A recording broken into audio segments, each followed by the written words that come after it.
서울광역방송센터입니다. 22대 국회 전반기를 이끌 국회의장 후보 등록이 오늘과 내일 이틀 동안 진행됩니다.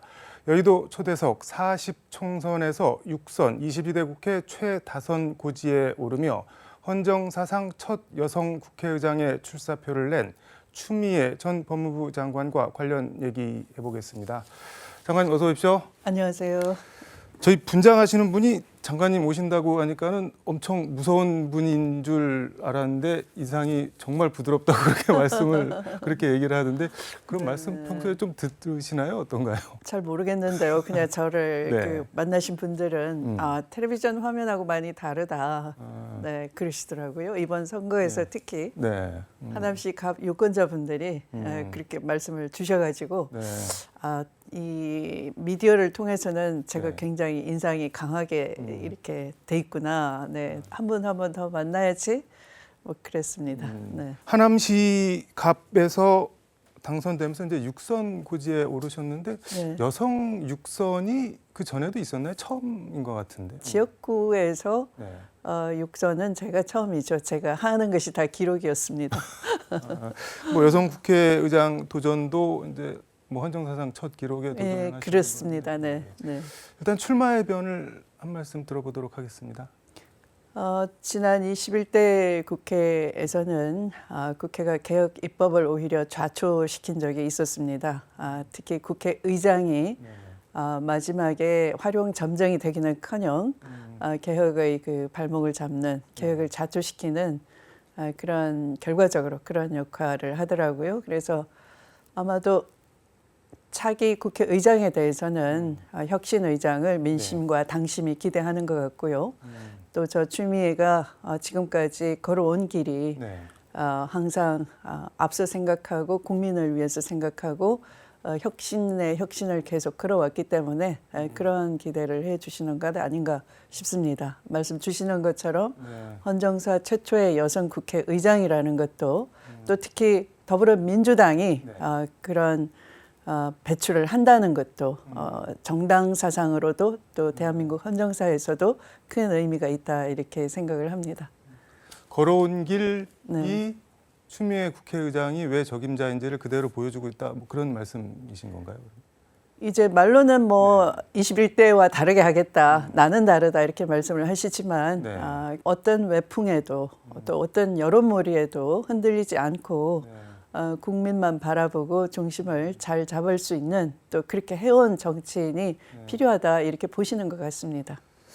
뭐 여론조사 보면은 복수 여론조사에서 일반 국민은 10명 중 뭐 4명 이상 한 5명 가까이는 추미애 의장을 지지하고 특히 민주당 지지자 보면은 10명 중 7명 이상 뭐 압도적으로 지지를 하는데 배경이나 이유는 어떻게 보고 계신가요? 보통은 민심과 당심이 다를 때가 많은데요. 다음 국회의장을 바라보는 시선은 민심과 당심이 일치하는 것 같습니다. 오히려 그 국민의힘 지지층 쪽에서 다른 후보 지지가 더 높다라고 하는 것처럼 이 국민을 민생을 살리고 또 개혁 입법을 관철해내는 데는 추진력과 돌파력, 실력 이런 것이 겸비돼야 된다. 또 여론몰이에 흔들리지 않은 뚝심도 있어야 된다 이런 걸 보시는 것 같고요. 또 그런 점에서 제가 신뢰를 많이 얻었지 않았나 싶습니다. 여론몰이에 흔들리면 안 된다는 거는 뭐 어떤 거를 말씀하시는 건가요? 뭐 지금처럼 그 더불어민주당의 압도적 일당의 지위를 주셨는데요. 그런데 그걸 입법 독주라는 프레임을 씌우지 않습니까? 그러면 주춤거리게 되죠. 막 소심해지는 거죠. 근데 그것은 하나의 프레임인 것이고 그 법안의 내용이 민생을 살리고 국민의 생명과 안전을 지키는데 꼭 필요하다 그러면 그런 개인의 어떤 그 여론몰이를 겁먹지 말고 어떤 국민과 공감을 이루면서 설득력과 그 논리를 가지고 돌파해내는 그런 뚝심이 필요하겠죠. 라디오 인터뷰에서 국회의장은 좌파도 우파도 아니지만 그렇다고 해서 기계적 중립도 아니다라고 해서 약간 뭐 발언 진위를 두고 뭐 논란과 공방이 있었던 것 같은데 그건 어떤 뜻으로 하신 말씀인 건가요? 그것은 역사적 맥락이 있는 겁니다. 특히 그 군사 독재 정권 시절 또 여대 야소 시절 국회의장은 집권당의 그 통법부의 어떤 꼭두각시처럼 지휘봉을 잡기만 하고 네. 특히 우리 기억 속에는 김영삼 총재 제명 사건 그런 방망이를 친다든지 또 제가 조선 시절에 안기부법 노동법 새벽 네. 날치기를 해댄다든지 네. 그런 흑역사가 있었지 않습니까? 그러니까 국회의장이 네. 대통령, 그러니까 권위적인 정부의 그 독재의 그 어떤 거수기가 돼서는 안 되는 것이고, 국민을 위해서 국민을 지키는 역할을 해야 되는 것이죠. 네, 그래서 제가 그런 거수기 역할을 하는 그런 중립은 있을 수가 없고, 네, 국민의 편에 서서 네. 민치를 해내는 그런 국회의 역할이 적극적인 역할이 필요한 시대다 이 말씀을 드리는 거죠.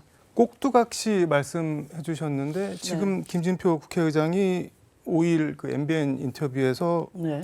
당적을 가지고 편파된 행정과 편파된 의장 역할을 하면 그 의장은 꼭두각시에 불과할 것이다. 그러면서 공부 좀 더 해야 된다. 뭐 이런 얘기를 했던데 그거 혹시 보셨나요? 어떻게 보셨나요? 아니 뭐 보지는 않았습니다만 그러니까 네. 지난번 21대 국회에서는 네. 국회의장이 예를 들면 뭐 국민들이 기억하는 것 지금 검찰 독재 정권에서 네. 왜 검찰의 수사권을 입법부가 얼마든지 한정할 수 있는데 그걸 못했느냐. 그 검찰청법이 의원 발의로 네. 수사권을 축소하는 법안이 올라왔는데 국회의장이 그것에 대해서 제동을 강력하게 걸었죠. 네. 그러니까 수사권을 조정하는 글자 한자를 바꿔줌으로써 그러니까 그 중이라는 네. 글자를 등으로 고쳐오지 않으면 내가 방맹이를 칠 수 없다 이렇게 완강하게 고집을 부리는 바람에 네. 그 등으로 고치는 합의를 했고요. 또 그 등을 빌미로 해서 법무부 장관이 수사권 확대를 시행령으로 해버렸죠. 네, 그런 사례를 바로 경험했기 때문에 국민들께서는 지금 김진표 의장님 말씀은 국민들이 바라는 것과 너무 다르다 이렇게 생각하실 겁니다. 그러니까 국회의장 당적 이탈을 규정한 국회법 취지가 네. 뭐 용산, 그러니까 대통령실에 거수기를 하지 말라는 거지, 뭐 기계적 중립을 지켜서 상황이 다르다는 거죠. 그때와는 그러니까 완전히 달라졌다. 그때 네. 그러니까 2002년도에 의장의 당적 보유 금지를 네. 명문화했는데요. 그때가 그러니까 이만섭 의장 때 DJ 정부 때였죠. 네. 근데 지금은 이제 우리가 180석을 줬는데 지난 국회에서 왜 입법으로 개혁을 못했느냐라는 것을 국민이 묻고 계시는데 지금 김진표 의장님은 거꾸로 답하는 거죠. 과거에 여대 야소 시절 또는 권위적인 이 대통령이 집권하던 시절의 얘기를 하시는 거죠. 그럼 궁금한 게 의장이 되시면은 네. 구체적으로 국회를 어떻게 운영을 하실 건가요? 뭐 가령 한쪽에서는 이 법은 반드시 통과시켜야 된다 그러고 다른 한쪽에서는 뭐 죽어도 안 된다 그러면은 그런 경우 어떻게 해야 되는 건가요? 일단은 그 법안의 내용이 문제겠고요. 그 내용이 민치에 부합하는지 민생을 살리고 국민의 안전과 생명을 지키는데 필수적인 법인지 가지고 봐야 되겠고요. 만약에 양당이 끝내 합의를 안 한다 그러면 협상할 시간도 충분히 줬고 협의할 수 있는 기회를 다 드렸다. 그런데 결국 반대를 위한 반대를 한다 그러면 국회의장이 정치적 책임을 가지고 결단을 내릴 때는 결단을 해야 되겠죠. 결국 그 법이 통과 안 돼서 피해는 국민이 입는 거 아니겠습니까? 네. 정치가 무능하다면 이 대통령이 정치를 모르고 어떤 반대를 위한 반대만 이 집권당에 주문한다 그러면 국회가 그걸 돌파해내야 되겠죠. 국민을 지키기 위해서. 네. 그렇게 해서 돌파를 했는데 대통령이 거부권을 행사하시면 그 다음은 어떻게 되는 건가요? 지금까지 그렇지 않습니까? 국회의장이 개혁 입법을 좌초시키거나 아니면 지금은 윤석열 대통령이 거부권을 남용하거나 하지 않습니까? 민생 입법을 좌초시키고 또 본인과 가족의 이해 충돌 사안, 또 신상에 관한 문제에 대한 조사를 하기 싫어서 거부하기 위해서 뭐 특별검사법을 거부한다든지 하는 건 명백하게 국민 정서에 배치되는 거지 않습니까? 네. 그럴 때는 그 국회가 뭐 예산안 시정연설을 할 수 있는 기회도 있고 대통령이 직접 국회에 오지 않으면 안 되는 상황이 있겠죠. 그럴 때는 국민을 대표해서 국회의장이 제대로 지적을 해줄 수 있는 위치에 있는 거죠. 네. 오늘 오전에 그 조정식 의원이 라디오 인터뷰에서 그 헌법 개헌이 할 때 뭐 거부권을 180석으로 재의결하는 것도 고려해 봐야 된다. 뭐 그런 얘기도 하던데 그거는 어떻게 생각하세요? 그거는 약간 좀 단견일 것 같습니다. 한시적일 것 같습니다. 대통령이 적절한 거부권은 대통령제 국가에서는 헌법상의 원리로서 필요한 것이죠. 네, 그런데 그걸 의석수를 낮춘다 하는 것은 조금 위험한 발상인 것 같고요. 오히려 저는 원포인트 개헌을 설득해야 되지 않을까 싶습니다. 무엇을 위한? 네, 이렇게 우리가 이해 충돌 사안 또는 대통령의 신상에 관한 것에 대한 거부권은 제한을 하자 하는 정도의 그 원포인트 개헌은 필요하지 않을까. 네. 앞서 여론조사 얘기 잠깐 했는데 뭐 일반 국민이나 당심은 뭐 압도적인 것 같은데 이번 의장 선거는 명심, 뭐 이재명 대표 의증이 뭐 많이 중요할 거다라는 말들이 많이 나오는데 이 국회의장 나오시는 거 관련해서 이재명 대표랑 혹시 뭐 사전에 협의나 교감 같은 거는 있으셨을까요? 네, 충분히 교감이 있었고요. 네, 정치를 하는 분들 사이에는 늘 뭐 어떤 그 나라를 위해서 또 당의 미래를 위해서 어떤 역할을 하고자 할 때는 당 대표와는 다 상의를 하게 돼 있죠. 네, 그게 관례이고요. 저도 당연히 심도 있는 말씀을 서로 교감하면서 드렸고요. 또 이재명 대표의 명심이라는 건 항상 국민이 바라는 민심과 당심에 일치해 왔습니다.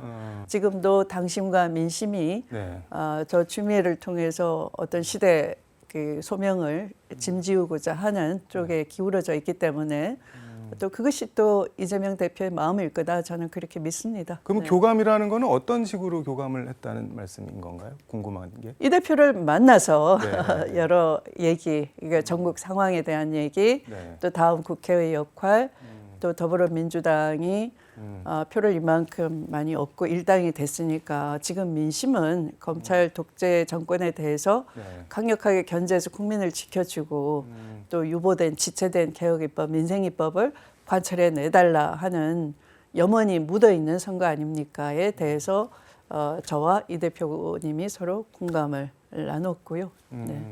미래 국회의장이 돼주십시오. 뭐 당원들이 그렇게 얘기를 했다고 하는데 혹시 미애로 합의바 뭐 그거 보셨나요?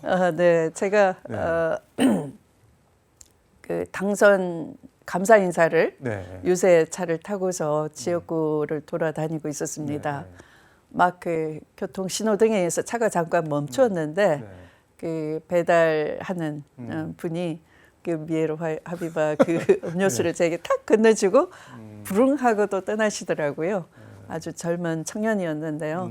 마음이 울컥하더라고요. 그 어떤 마음이었을까 제가 늘 생각을 해보게 되는 거죠. 우리 젊은 그 청년 세대가 겪고 있는 모든 문제를 풀어주세요, 믿습니다 하는 그런 표시가 아닐까 싶어서요. 뭐 장관님 뭐 추진력, 뚝심, 강단 뭐 정평이 나 있는데 한쪽에서는 강점이 단점이 될 수도 있다. 뭐 이런 표현이 그렇지만 뭐 어디로 튈지 예측이 좀 어렵다. 뭐 이런 걱정, 불안해하는 분들도 뭐 일각에선 있는데 그건 어떻게 보세요?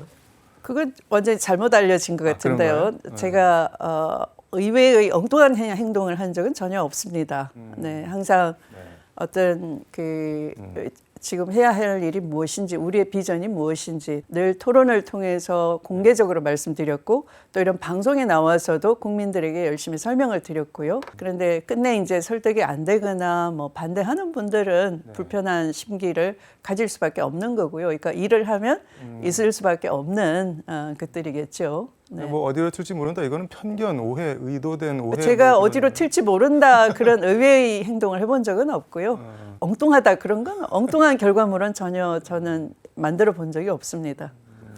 네. 뭐 당하고 좀 결이 다르게 자기 정치를 할 수도 있다. 뭐 이런 우려를 하시는 분들도 제가 네. 제가 선거에 떨어지고 네. 또 삼보일배를 하면서까지 그 당의 뿌리를 남겨놓기 위해서 저를 던지고 헌신했지. 제가 뭐 한 번도 재정치를 해본 적은 없습니다. 네. 네. 알겠습니다.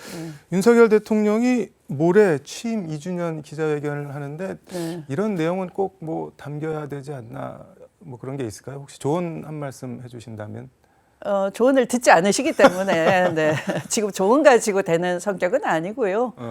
국정 기조를 바꾸셔야 되는 거죠. 자꾸 무슨 뭐 민심을 듣겠다라고 하면서 실제로는 안 들으시고 또 국회가 법안을 민심을 듣겠다 해서 개혁입법을 그 발의를 하면 거부권을 행사하시고 이런 국정 기조를 바꾸지 않으시면서 계속 민심을 듣겠다 뭐 하는 것은 계속 민심과 민생을 챙기는 것처럼 하시는 것은 국정에 무관심한 것이고 국민에게 자꾸 거짓말을 하시는 거죠. 솔직해질 필요가 있다 그런 네, 말씀인 네. 거예요. 국정에 나 관심 없습니다 하셔야 되는 거지 관심 없으면서 자꾸 민심 얘기하고 민생 얘기하고 하는 것은 관심이 없진 않으시지 않을까요? 관심이 있다면은 네. 그 야당 대표가 15분간을 말씀을 하신 것은 네. 민생에 대한 발제예요. 아마 못 들으신 얘기 어느 누구도 그 앞에서 면전에서는 하지 않은 얘기를 야당 대표를 통해서 처음으로 들으신 것 같은데 네.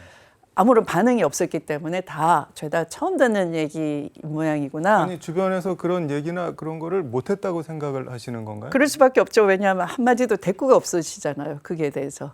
그냥 계속 이러고만 계시잖아요. 그래서 그때 인상으로는 네. 아 죄다 처음 듣는 얘기시구나. 네, 그러면 네. 다 물리치시고 그다음에 두 분이 이렇게 따로 남아서 요담을 나눌 때는 네. 대통령만 계속 얘기를 하셨다고 하는데 그게 아니고 그게 어떻게 된 겁니까? 그럼 어떻게 해야 됩니까? 방법이 뭡니까? 이렇게 그 나가야 되지 않겠습니까? 순서가. 네. 근데 그런 게 아무것도 없지 않습니까? 대통령, 그러니까 네. 비공개회담에서 대통령이 말씀을 더 많이 하신 자체가 이재명 대표가 말한 거를 듣거나 뭐 이렇게 풀어줄 의사가 없다는. 이제 야당 대표가 하시는 말씀이 민심을 대신해서 전달한 것이면 발제에 해당되지 않겠습니까? 근데 거기에 대해서는 아무런 대꾸가 없고 전혀 다른 주제를 가지고 얘기했다 그러면 민생에 관심이 없는 것이지 그걸로 민생에 관심이 있으시다라고 우리가 생각할 수는 없겠죠. 근데 사람들이 제일 관심 있어 하는 거가 네. 김건희 여사 특검법을 과연 할 거냐, 그리고 하면은 대통령이 거부권을 행사할 거냐, 뭐 이건 거 같은데 일단 김건희 여사 특검법은 해야 된다고 보시나요? 어떻게 보시나요? 당연히 해야 되는 거죠. 그리고 이제 명품백 수수 사건에 대해서는 휘발력이 굉장히 크기 때문에 사전에 얼렁뚱땅 그 수사를 할 필요가 없다는 여론을 만들기 위해서 어떤 수사하는 쇼를 하는 척 하겠죠. 이원석 검찰총장이 뭐 네. 빨리 수사해라 이렇게 지시를 하고 뭐 특별수사팀도 꾸렸다고 하는데 뭐 네. 특수부 검사 3명도 파견하고. 저는 그걸 국민을 속이기 위한 수사 쇼 정도 아닐까 생각합니다. 네. 쇼라고 보시는 건가요? 미리 각본이 있는. 네. 각본이 그럼 어떻게 돼 있다고 보시나요? 그냥 털어주는 거다 그렇게 네, 보시는 네, 건가요? 그럴 것 같습니다. 네. 시간이 다 돼서 강조하고 싶은 말씀, 마무리 말씀 겸해서 듣도록 하겠습니다. 네, 민생이 절박합니다. 특히 메말라가는 민생을 해결하기 위해서는 국회가 신속하게 입법을 해내야 되는데요. 결국은 민생을 이해하지 못하고 무관심한 대통령이 거부권을 남발하고 있습니다. 국회가 제대로 대통령을 견제하고 민생을 살리고 국민을 지키는 역할을 해내야 합니다. 그러라고 아마 더불어민주당에게 큰 힘을 주시지 않았을까 이렇게 저는 믿습니다.